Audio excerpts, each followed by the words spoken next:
तर मी काल ना कंप्लीट 17 ते 18 ब्लाऊज कट केले होते. मी 17 ब्लाऊज कट केले ते काल दिवसभर. आमच्या इकडं ना लाईट नव्हती, खेडेगाव म्हणल्याला लाईटीचा खूप प्रॉब्लेम असतो.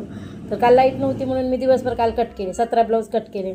तेवढे ब्लाऊज कट केले तरीसुद्धा ना टेलरचं असं असतं ना, जेवढे ब्लाऊज कट केले ती काही कस्टमर येत नाही, जे कट केले नाही ती कस्टमर येते. आणि आता बघा हे ब्लाऊज माझे कट करायचे मला. आता उद्याच्या उद्या हे ब्लाऊज द्यायचे. ते 3 ब्लाऊज आहेत हे. आणि हे बघा हे तर 4 ब्लाऊज आहेत अजून. हे मला राखी पौर्णिमेला द्यायचे. आता राखी पौर्णिमा फक्त 2 दिवस राहिले. आणि आता मी कसं करणार आहे बघा. आणि काल अजून 17 ब्लाऊज कट केले. तर त्यातलं एखादं तरी कस्टमर आल्याशिवाय राहत नाही. तरी आज काही माझं शिवण झालं नाही. आज मी किती शिवलेत बघा. आज फक्त 3 ब्लाऊज शिवलेत मी आज. कारण सकाळी आज बसायलाच मला उशीर झाला, त्याच्यामुळे मग आज फक्त 3 ब्लाऊज झालेत. तर आता संध्याकाळी अजून 1-2 होतील ब्लाऊज माझे संध्याकाळी. तर मला उद्याच्याला 5 ब्लाऊज द्यायचे कंप्लीट करून.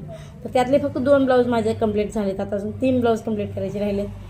तर विचार करा टेलरची जिंदगी काय असते आणि कशी असते. तर कारण एका कस्टमरचं बिटवील राहत्यावर दुसऱ्या कस्टमर येऊन उभा राहते, दुसऱ्याचं बिटवील राहत्यावर तिसऱ्या कस्टमर येऊन उभा राहते.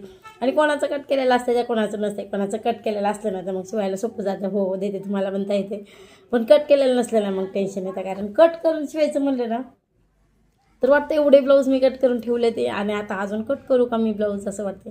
कारण कट केले असलं ना शिवायला इतका जिवारी पडतोय ना की आता कट केले तर आता चला पटापट आता एवढे 2 दिवसात ब्लाऊज कंप्लीट करावे लागतात असं वाटतंय. होत नाही तसं. खरंच होत नाही तसं.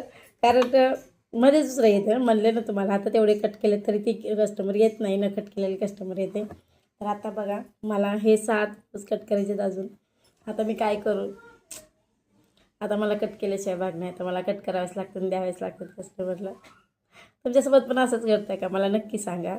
कारण मला माहिती आहे टेलर म्हणलं ना फजिती होती प्रत्येकाचीच.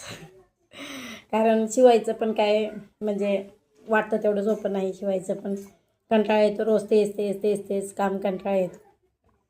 मान दुखायला चालू होते, पाठ दुखायला चालू होते. काही एक त्रास नसतो टेलरला सुद्धा. पण वाटतं अजून घरात बसून काम आहे. मला बरेच जण म्हणजे एक जणाचं त्या दिवशी ऐकून पण घेतलं की घरात बसून काम आहे.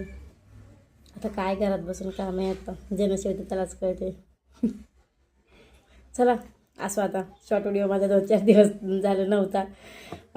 आता मला कंटाळा येतोय, खरंच येतोय बरं का कंटाळा. व्हिडिओ करायचा खरंच कंटाळा येतोय मला. पण काय म्हणतात ना जिथे जिकडं मेल्याशिवाय जात नाही तसं काम आहे. व्हिडिओ बनवायची एकदा सवय झाली ना तर त्याला नाही बस वाटत.